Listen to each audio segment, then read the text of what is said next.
Hey everybody, it's Joe here, out for a dander in the local woods, and thought I'd take a minute or the day to possibly practice some skills about getting lost and effecting rescue. For those who follow me on my personal social media pages, I've been talking a lot about the psychology of getting lost, or how to affect the biological reactions that happen when you do become disorientated out in Mother Nature. And it does happen, you know. I mean, it's not beyond the realms of possibility, especially if you're out in the woods a lot, like some of us guys and gals. So what I thought I'd talk about today is some of the things that you can do physically, tangibly, to help affect your rescue outside, should you become disorientated, or in the worst case scenario, really lost. Now, there's two kind of lines that come from survival. There's the archetypal ancient one, which is where the kind of the bushcraft line kind of things come from, and then there's the more modern terms of survival, which would be, of course, the militaries, the modern militaries.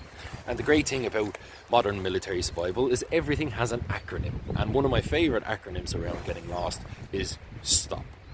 So sadly, or ironically, one of the things that happens when humans become lost is that they try and move faster. So once they become disorientated, and you can practice this yourself, you know, should you put yourself in a false scenario, a very safe false scenario, that when humans become lost, they tend to run faster, walk faster, move faster, which just kind of maybe would possibly put you a little bit further into danger, or a little bit further away from what you need to be. So the moment that you notice you become disorientated or a bit confused, remember the acronym STOP. So you want to sit down, S. If the weather allows, give yourself 15 minutes, 30 minutes to just chill. Ain't no harm in it, you're lost. What's going to happen?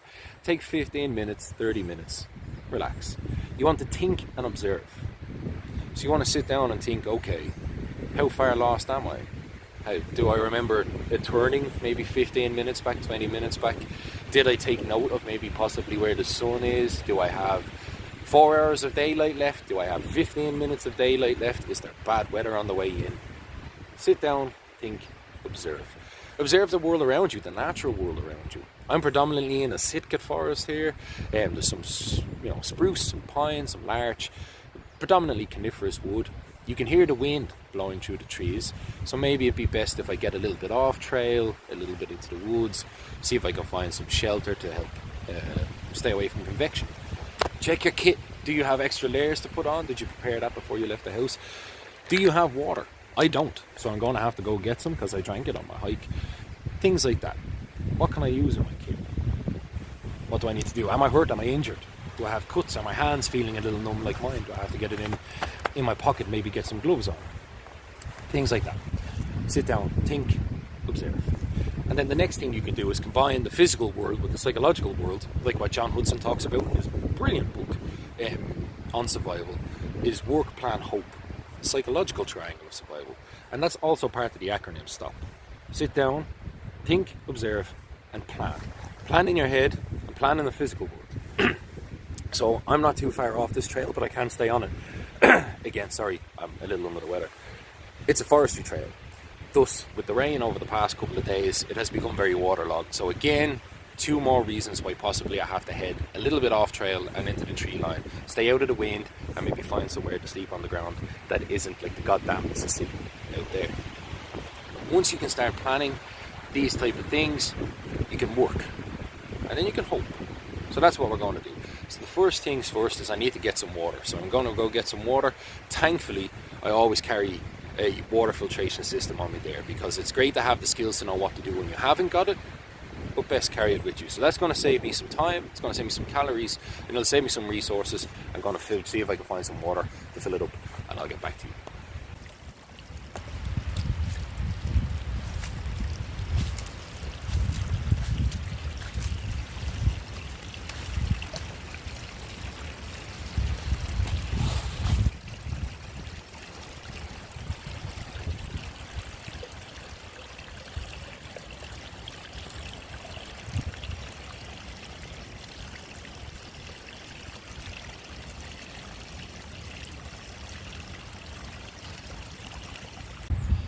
It's alright, I've gone and got my water, I've addressed my first most important need. That water is stone cold. I'm not going to drink that now because it's going to affect my core temperature and lower it, and lowering my core temperature is not what I want to do on a cold day like today. So I'm going to probably try and find a way to heat it up later, either using natural methods like my body heat, or maybe I'll try and affect some fire. So it is now in my backpack. I drank plenty of water before I left the house, and I drank on the trail, so I don't need to start luring into my water just yet. Secondly, now that I've got some water from a very handy resource, I want to see if I can immediately affect my rescue getting out of here. It doesn't always have to turn into a crazy scenario, because most of us these days carry one of these: a cell phone, a mobile phone, a fantastic rescue tool. So you could be lucky and take your phone out and have some reception. If you have some reception, simply dial 911, take a screenshot of your coordinates if you know your map, or maybe before you leave the house. It's very easy today. You don't have to be a navigational expert to find the coordinates of where you're going to be. There's great apps out there like Hike, True Map. There's some fantastic ones in the States that I've seen people use on their phones. And they will automatically, if you just hold your cursor over where your GPS location is, will give you your 6-figure grid reference that you can relay to the rescue service. Should you not have reception, then your second failsafe is going to kick in, and you just got to make it through to the point where somebody knows you're missing. The cold will affect the battery on your phone really quickly, as may happen to me today.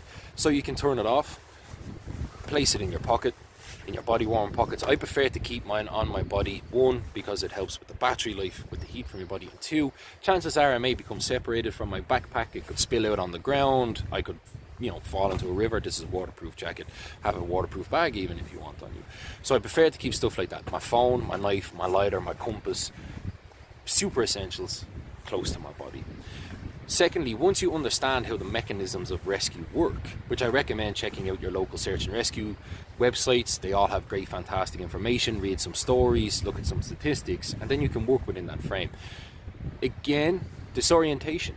No need to panic. Stop. 80 to 90% of all rescues, people are found within the first 24 hours. Now, even with the worst kit and base skills, anyone can can survive 24 hours. Keep that in your head. 24 hours. That's all you got to make it in most worst case scenarios.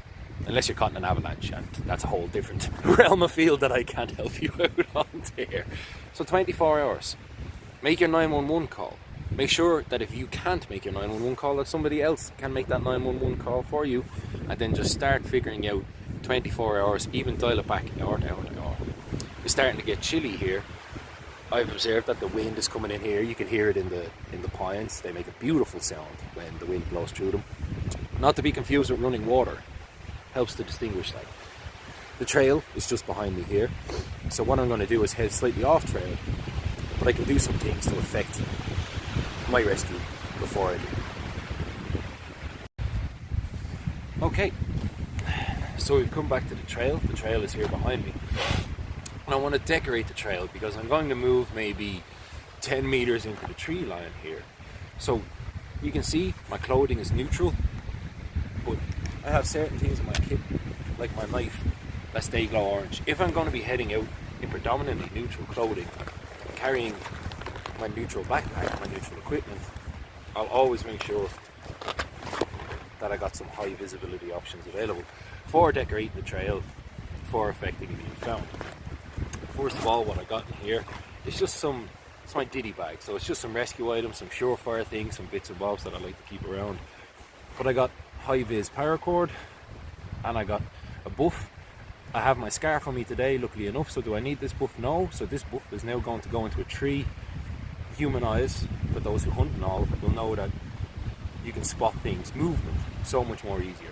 Again, the people that might be trying to find you are professionals, but best leave things out and about so that everybody can see them. So this is now going to get hung up out here on the trail with some high visibility paracord. I keep some scraps in my pocket all the time, and there's amazing videos about cordage management, so I always have my 6-foot lengths, but I might need that for a camp. So I got this. Then I'm going to start leaving some ground spores and some aerial spores. This jacket doesn't have any buttons on it. Maybe your jacket has a storm baffle, so you can maybe cut the buttons off, leave them hanging in the trees, leave them on the ground. Maybe you've got a Zippo lighter that you can take apart. Maybe you've been a responsible door sprays, and I collected some of the trash from snacks and stuff on the way, scattered that about, and I'm going to leave some physical signs on the ground here. Let's get to work.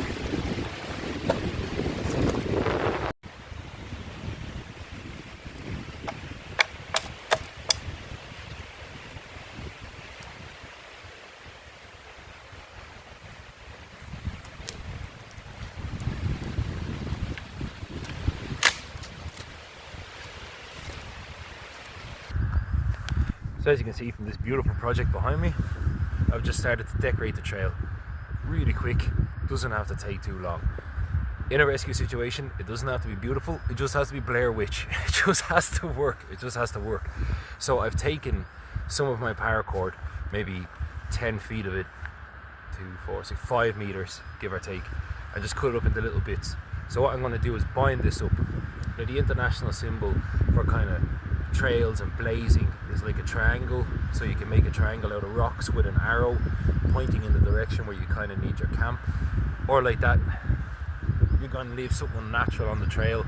I've broken all these sticks by hand, chopped some of them with an axe, left it as best of a triangle as I can, pointing in the direction I want to go, and then I'm going to leave my signal blaze on there, wrap really loosely, there's not that much wind here, around it, so that people on the trail stop, see what's going on. It's completely unnatural. And then I'm going to leave my blazes all along there. If you don't carry blazes, I recommend you do. You can carry some hunter's tape. A roll of orange hunter's tape is really small, very, very light. Or you can learn to leave blazes on trees if you have an axe with you, like I do today. But I got my cord.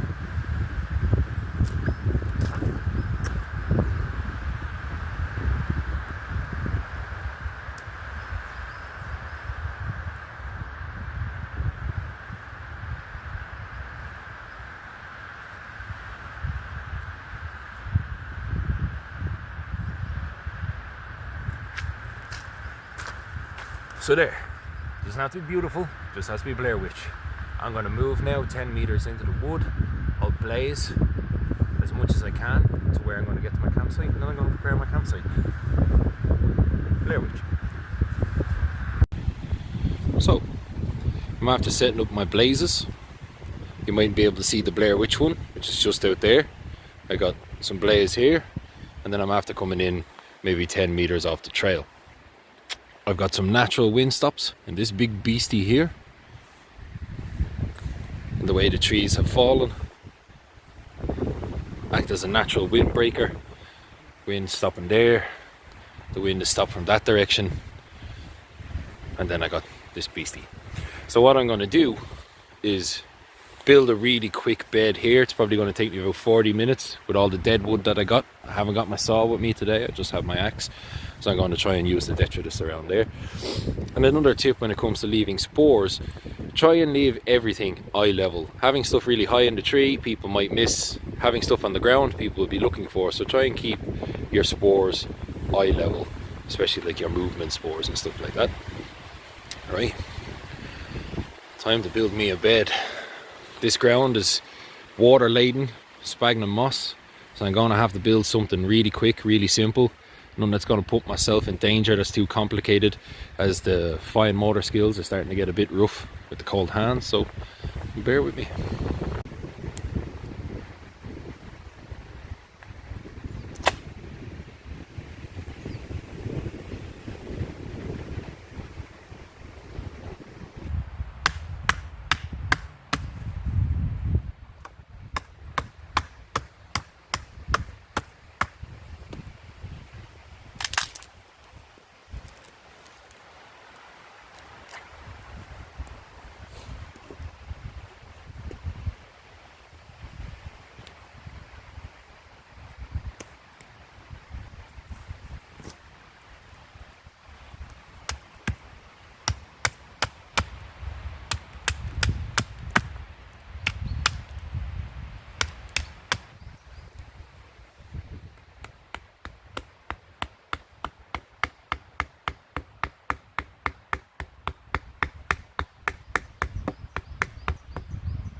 don't gotta be pretty. It just has to work.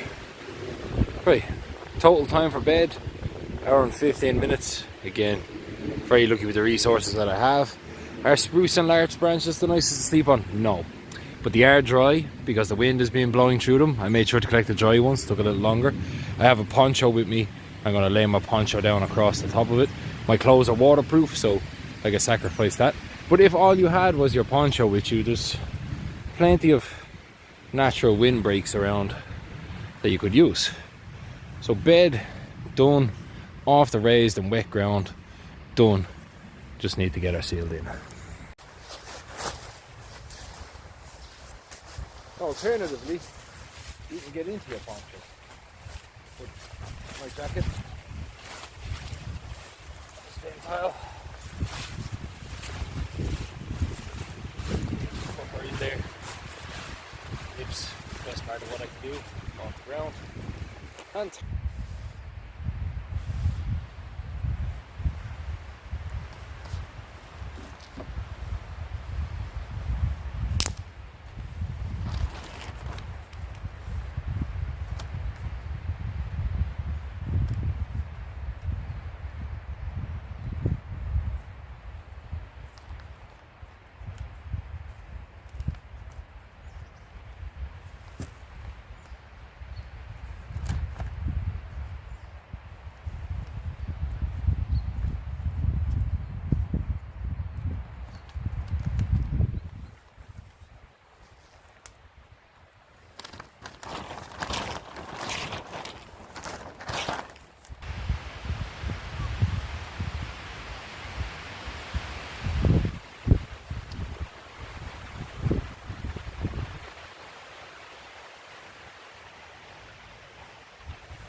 oh, so there we go.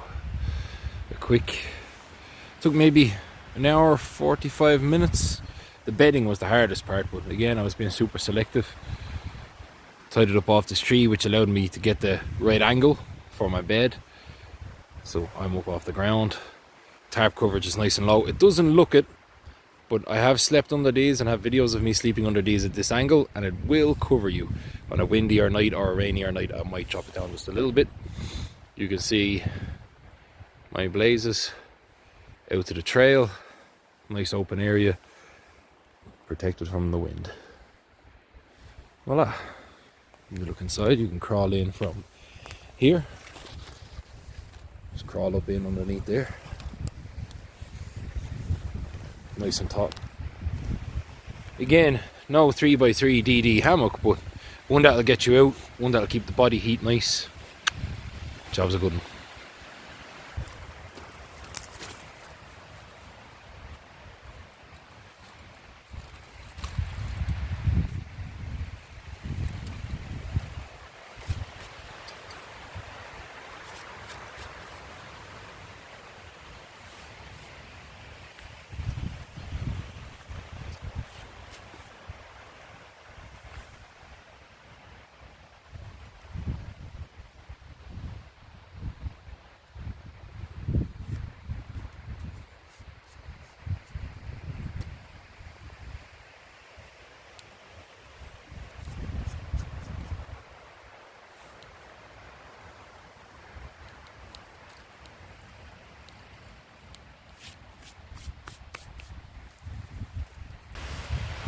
So, all set up. Got the brew on. I got some food that I came out with.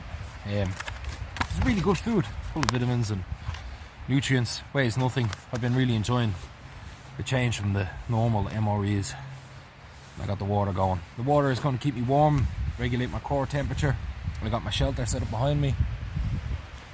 Good to go. Don't have to be an ordeal. It should be smoothing it as best you can. It's always worth to try these things, because then, like I was saying earlier, you build up these Pavlovian reflexes, where things may go a little sideways, but you know you're going to be okay. if you have a backyard or somewhere where you can practice sleeping out in one of these type scenarios, well then you remove that fear barrier and then you start to lay your kid out. Don't be afraid to practice just 100 meters from your back door if that's what it's got to be. So there you have it. Happy midterms. I know all the kiddies will be off school in some countries, and remember, the forest is always free. Bring them out, enjoy Mother Nature. As always, thanks for watching, thanks for all the support.